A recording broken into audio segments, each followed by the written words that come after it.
Sir Philip Herodotus was a dignified figure of an English country gentleman of the old type. He was tall and thin, aristocratic of mien, with white hair and faded blue eyes. His face was not impressive. At first sight it seemed merely that of a tired old man, weary of the paltry exactions of life, and longing for rest, but, at odd moments, one caught a passing resemblance to a caged eagle in a swift turn of the falcon profile, or in a sudden flash of the old eyes beneath the straight Herodotus brows. At such times the Herodotus face, the warrior face of a long line of fierce fighters and freebooting ancestors, leaped alive in the aging features of the last but one of the race. His companion was a man of about 55. His face was brown, as though from hot suns, his close-cropped hair was silver gray, and he had the bold, clear-cut features of a man quick to make up his mind and accustomed to command. His eyes were the strangest feature of his dominating personality. They were small and black, and appeared almost lidless, with something in their dark direct gaze like the unwinking glare of a snake.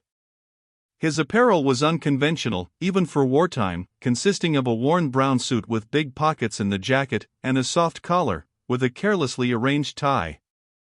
On the little finger of his left hand he wore a ruby ring of noticeable size and luster.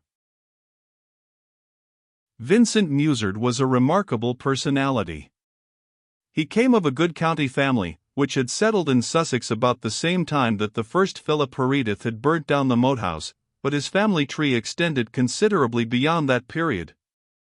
If the name of Herodotus was inscribed in the various versions of the roll of Battle Abbey to be seen in the British Museum, the name of Musard was to be found in the French roll of Les Compagnons de Guillaume la Conquête de l'Angleterre in 1066, the one genuine and authentic list, which has received the stamp of the French Archaeological Society, and is carved in stone and erected in the Church of Dives on the coast of Normandy. Vincent Musard was the last survivor of an illustrious line, a bachelor, explorer, man of science, and connoisseur in jewels. He had been intended for the church in his youth, but had quarreled with it on a question of doctrine.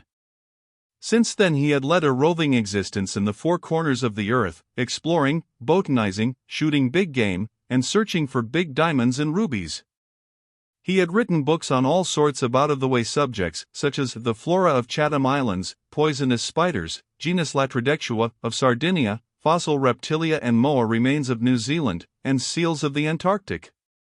But his chief and greatest hobby was precious stones, of which he was a recognized expert. His father had left him a comfortable fortune, but he had made another on his own account by his dealings in gems, which he collected in remote corners of the world and sold with great advantage to London dealers. He was intimately acquainted with all the known mines and pearl fisheries of the world, but his success as a dealer in jewels was largely due to the fact that he searched for them off the beaten track. He had explored Cooper's Creek for white sapphires, the Northern Territory for opals, and had once led an expedition into German New Guinea in search of diamonds, where he had narrowly escaped being eaten by cannibals. The passage of time had not tamed the fierce restlessness of his disposition. Although he was not quite such a rover as of yore, the discovery of a new diamond field in Brazil, or the news of a new pearl bed in southern seas, was sufficient to set him packing for another jaunt half round the world. He was the oldest friend of the Herodotus, and Miss Herodotus, in particular, had a high opinion of his qualities. Musard, on his part, made no secret of the fact that he regarded Miss Herodotus as the best of living women. It had, indeed, been rumored in the county a quarter of a century before that Vincent Musard and Alethea Herodotus were going to make a match of it. It was, perhaps, well for both that the match was never made. Musard had departed for one of his tours into the wilds of the world, not to return to England until 5 years had elapsed. Their mutual attraction was the attraction of opposites. There was nothing in common except mutual esteem between a wild, tempestuous being like Musard, who rushed through life like a whirlwind, forever seeking new scenes in primitive parts of the earth, and the tranquil mistress of the moat house, who had rarely been outside her native county, and revolved in the same little circle year after year, happy in her artless country pursuits and simple pleasures. Of late years, Musard had spent most of his brief stays in England with the Herodotus. He had his own home, which was not far from the moat house, but he was a companionable man, and preferred the warm welcome and kindly society of his old friends to the solitary existence of a bachelor at Brandreth Hall, as his own place was named. He had recently returned to England after a year's wanderings in the southern hemisphere, and had arrived at the Moat House on the previous day, bringing with him a dried alligator's head with gaping jaws, a collection of rare stuffed birds and snakeskins for Phil, who had a taste in that direction, and a carved tiki god for Miss Herodotus. He had also brought with him his Chinese servant, 2 Kia parrots, and a mat of white feathers from the Solomon Islands, which he used on his bed instead of an eiderdown quilt when the nights were cold. He had left in his London banker's strong room his latest collection of precious stones, after forwarding anonymously to Christie's a particularly fine pearl as a donation towards the British Red Cross necklace. Musard's present stay at the Moat House was to be a brief one. The British government, on learning of his return to his native land, had asked him to go over to the front to adjust some trouble which had arisen between the headmen of a Kaffir labor compound.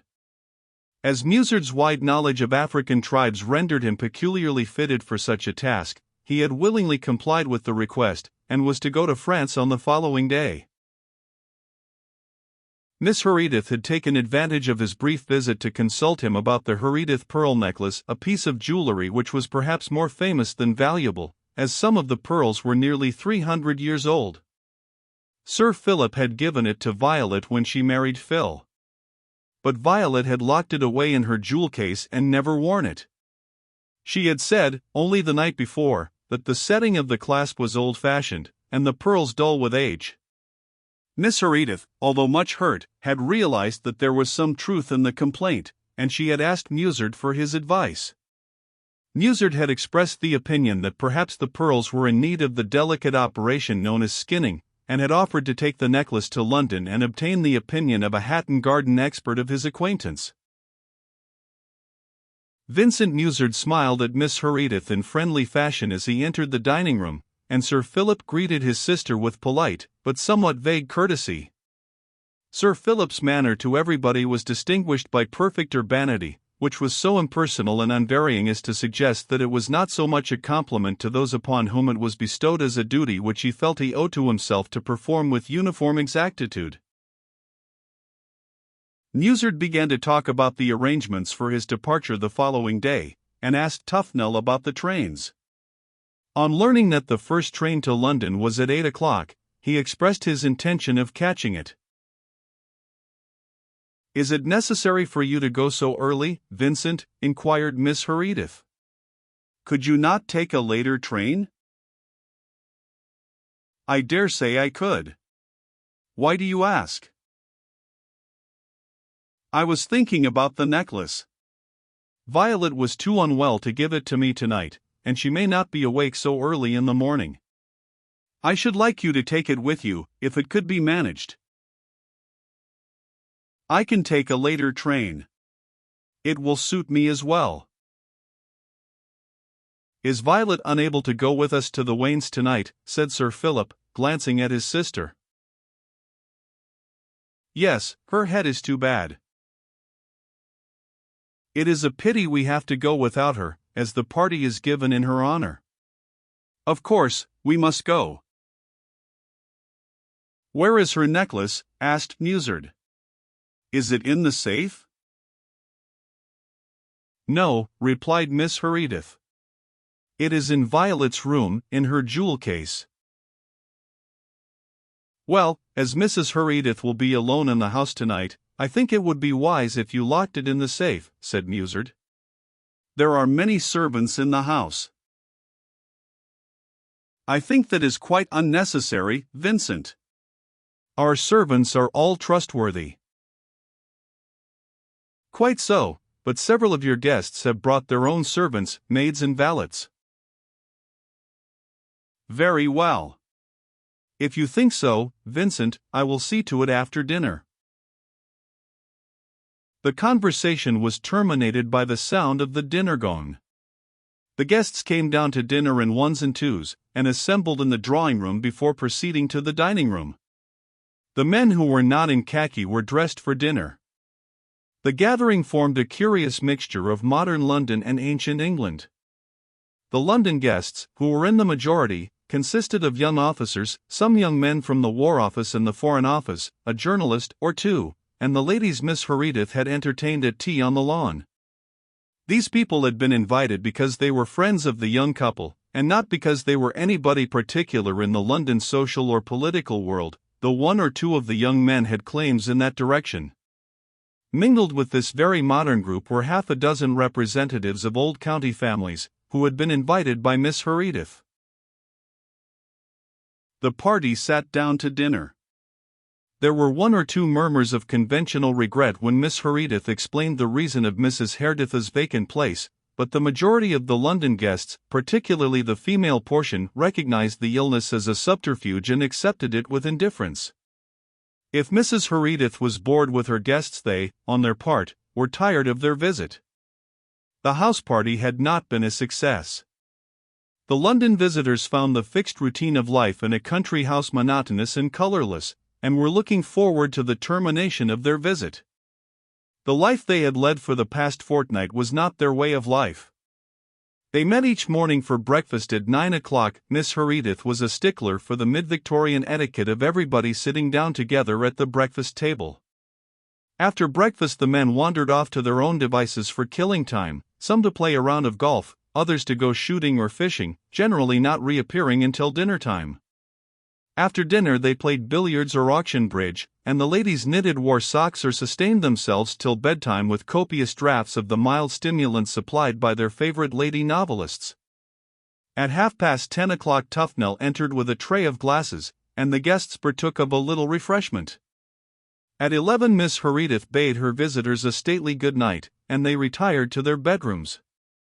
The great lady of the Moat House was a firm believer in the axiom that a woman should be mistress in her own household, and she saw no reason why her guests should not adopt her way of life while under her roof. She was a country woman born and bred, believing in the virtues of an early bed and early rising, and she was not to be put out of her decorous regular way of living by Londoners who turned night into day with theatres, late suppers, night clubs, and other pernicious forms of amusement which Miss Herodotus had read about in the London papers. Dinner at the Moat House was a solemn and ceremonious function. In accordance with the time-honored tradition of the family, it was served at the early hour of 7 o'clock in the big dining room, an ancient chamber paneled with oak to the ceiling, with a carved buffet, an open fireplace, Jacobean mantelpiece, and old family portraits on the walls. There were sconces on the walls, and a crystal chandelier for wax candles was suspended from the center of the ceiling above the table. The chandelier was never lit, as the Moat House was illuminated by electric light, but it looked very pretty, and was the apple of Miss Herodotus's eye, as the maidservants were aware, to their cost. The dinner that night was, as usual, very simple, as befitted a patriotic English household in wartime, but the wines made up for the lack of elaborate cooking. Sir Philip Herodotus and his sister followed their king's example of abstaining from wine during the duration of war, but it was not in accordance with Sir Philip's idea of hospitality to enforce abstinence on their guests, and the men, at all events, sipped the rare old products of the Herodotus cellars with unqualified approval, enhanced by painful recollections of the thin war claret and sugared ports of London clubs. Such wine, they felt, was not to be passed by. Of the young men, Phil Herodotus alone drank water, not for the same reason as his father, but because he had always been a water drinker. Under the influence of the good wine the guests brightened up considerably as the meal proceeded. Sir Philip, in his old-fashioned way, raised his glass of aerated water to one and another of the young men. He was an ideal host, and his unfailing polished courtesy hid the fact that he was looking forward to the breakup of the party with a relief akin to that felt by the majority of his guests. Conversation had been confined to monosyllables at first, but became quite flourishing and animated as the dinner went on. Miss Herodotus smiled and looked pleased. As a hostess, she liked to see her guests happy and comfortable, even if she did not like her guests. The conversation was mainly about the war, the Allies' plans and hopes and fears. Several of the young men from London gave their views with great authority, criticizing campaigns and condemning generals. Phil Herodotus listened to this group without speaking. Two country gentlemen in the vicinity also listened in silence. They were amazed to hear such famous military names, whom they had been led by their favorite newspapers to regard as the hope of the country's salvation, criticized so unmercifully by youngsters. "And do you think the war will soon be over, Mr. Brimley?" said a feminine voice, rather loudly, during a lull in the conversation. The speaker was a near neighbor and friend of Miss Herodotus, Mrs. Spicer, who was not a member of the house party, but had been invited to dinner that night and was going to the Waynes afterwards. She was stout and fresh-faced, and looked thoroughly good-natured and kind-hearted. She addressed her question to a tall young man with prematurely gray hair, prominent eyes, and a crooked nose. His name was Brimley, and he was well known in London journalism. His portrait occasionally appeared in the picture papers as one of the young lions of Fleet Street, but his enemies preferred to describe him as one of Lord Butterworth's jackals, Lord Butterworth being the millionaire proprietor of an influential group of newspapers which, during the war, had stood forth the last drop of blood and the last shilling rallying cry. As one of the foremost of this group of patriots, Mr. Brimley had let his ink flow so freely in the Allies' cause that it was whispered amongst those in the know that he was certain for a knighthood, or at least an Empire Order, in the next list of honors. Mr. Brimley looked at the speaker haughtily, and made an inaudible reply. Although he was a lion of Fleet Street, he did not relish being called upon to roar in the wilds of Sussex. "Won't the poor German people be delighted when our troops march across the Rhine to deliver them from militarism?" continued the old lady innocently. There was a subdued titter from the younger girls at this, and a young officer sitting near the bottom of the table laughed aloud, then flushed suddenly at his breach of manners. "Have I said something foolish?" asked the old lady placidly. "Please tell me if I have, I don't mind." "Not at all," said another young officer, with a beardless sunburnt face. "Personally, I quite agree with you. The Germans ought to be jolly well pleased to be saved from their beastly selves." "What a number of land girls you have in this part of the world, Miss Herodotus," remarked the young officer who had laughed, as though anxious to turn the conversation. "I saw several while I was out shooting today, and very charming they looked. I had no idea that sunburn was so becoming to a girl's complexion. I saw one girl who had been riding a horse through the woods, and she looked like what's her name, Diana. She had bits of green stuff sticking all over her, and cobwebs in her hair." "That reminds me of a good story," exclaimed a chubby-faced youth in the uniform of the Flying Corps. "You'll appreciate it, Dennison. Old Graham, of the commissariat, was out golfing the other day, and he turned up at the club all covered with cobwebs. Captain Harding, of our lot, who was just back in Blighty from 18 months over there, said to him, 'Hullo, Graham, I see you've been down at the War Office.' Ha, ha." The other young men in khaki joined in the laugh, but a tall gaunt man with an authoritative glance, the Dennison referred to, looked rather angry. Miss Herodotus, with a hostess's watchful tact for the susceptibilities of her guests, started to talk about a show for allotment holders which had been held in the Moathouse grounds a few weeks before. It seemed that most of the villagers were allotment holders, and the show had been held to stimulate their patriotic war efforts to increase the national food supply. The village had entered into it with great spirit, and some wonderful specimens of fruit, vegetables, poultry and rabbits had been exhibited.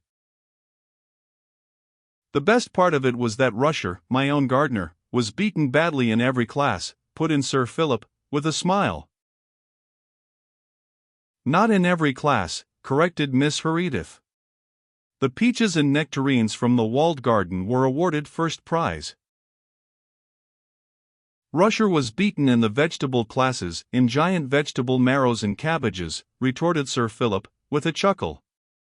"He hasn't got over it yet. He suspects the vicar of favoritism in awarding the prizes. The fact that his daughter won first prize for rabbits with a giant Belgian did little to console him.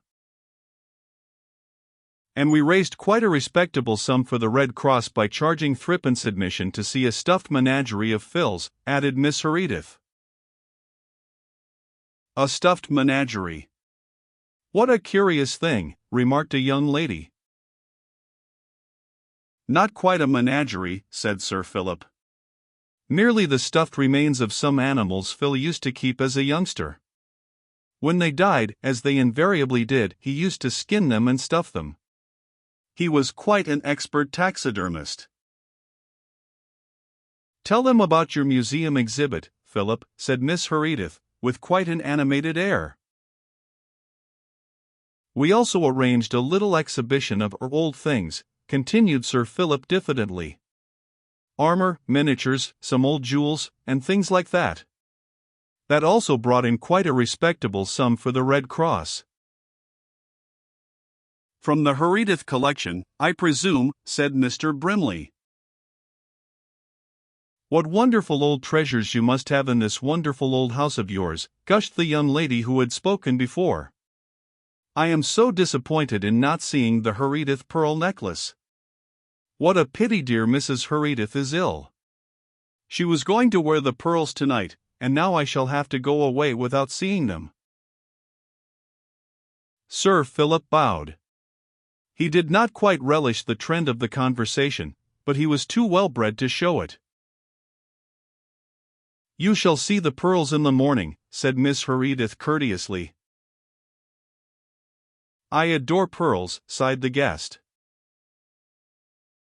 If you admire pearls, you should see the collection which is being made for the British Red Cross, remarked Vincent Musard. I had a private view the other day.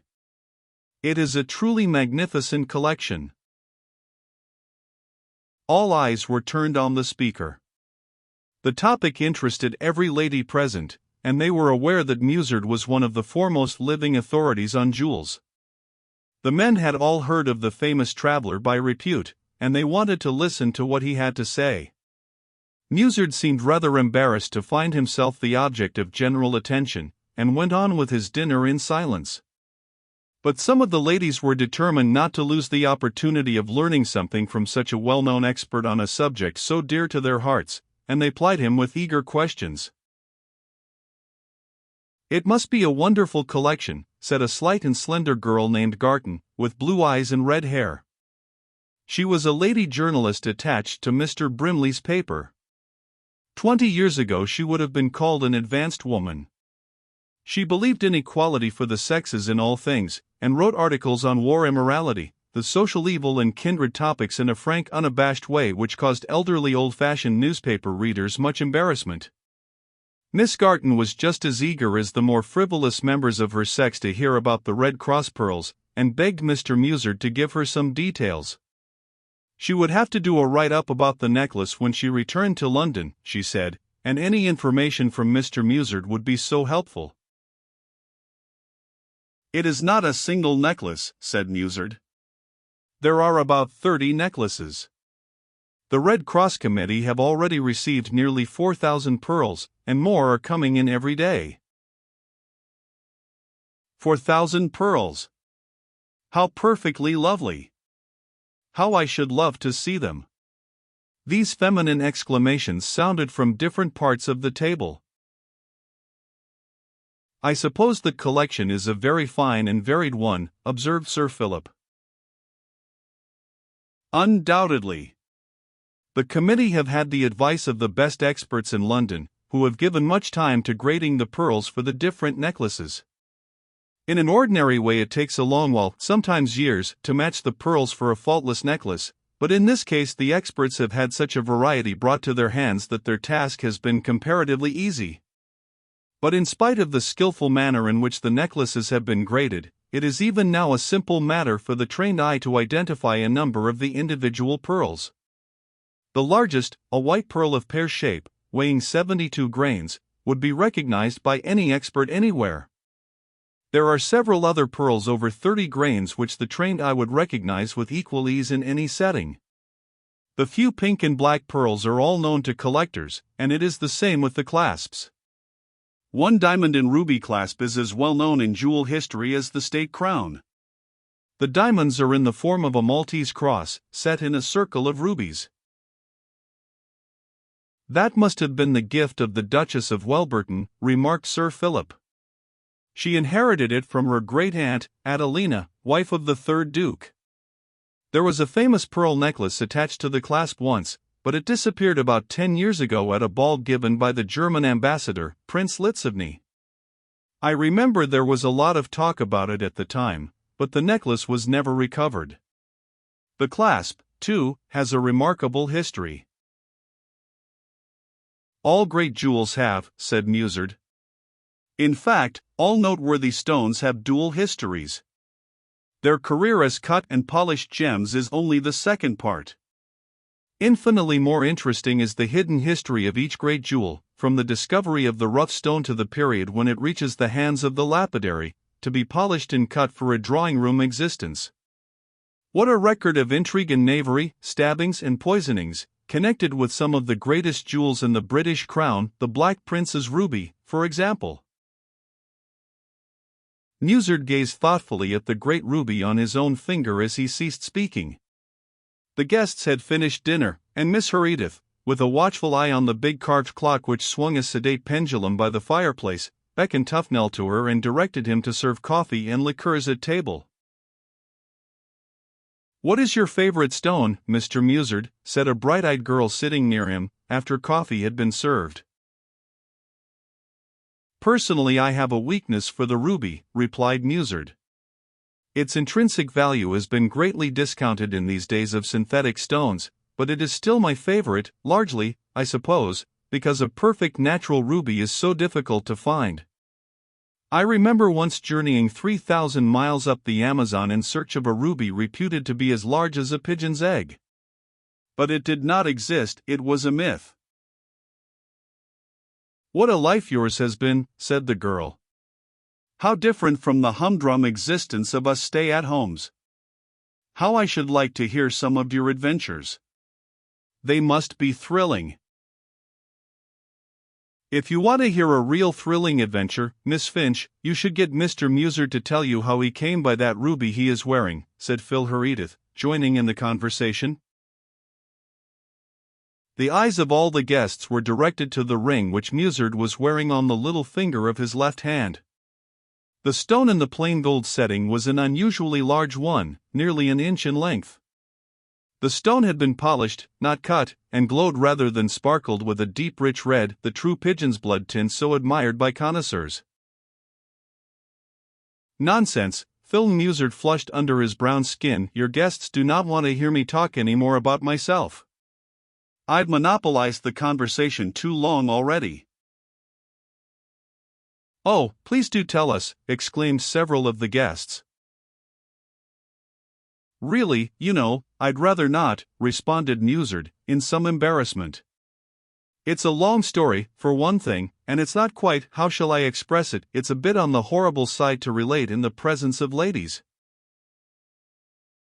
"I do not think that need deter you," remarked one of the young officers drily. "We are all pretty strong-minded nowadays, since the war." "Oh, we should love to hear it," said the lady journalist, who scented good copy. "Shouldn't we?" she added, turning to some of the ladies near her. "Yes, indeed," chorused the other ladies. "Do tell us." "Go ahead, Musard, you see you can't get out of it," said Phil. "Perhaps, Phil, as Mr. Musard does not think it a suitable story," commenced Miss Herodotus tentatively. Her eye was fixed anxiously on the clock, which was verging on 20 minutes past 7, and she feared the relation of her old friend's experience might make them late at the wains. But at that moment Tufnell approached his mistress and caught her eye.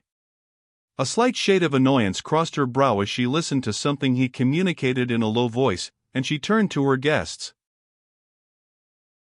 "I must ask you to excuse me for a few moments," she said.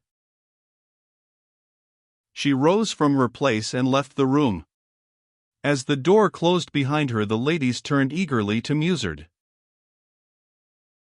"Now, please, tell us about the ruby," said several in unison. The explorer glanced at the eager faces looking towards him. "Very well, I will tell you the story," he said quietly, but with visible reluctance.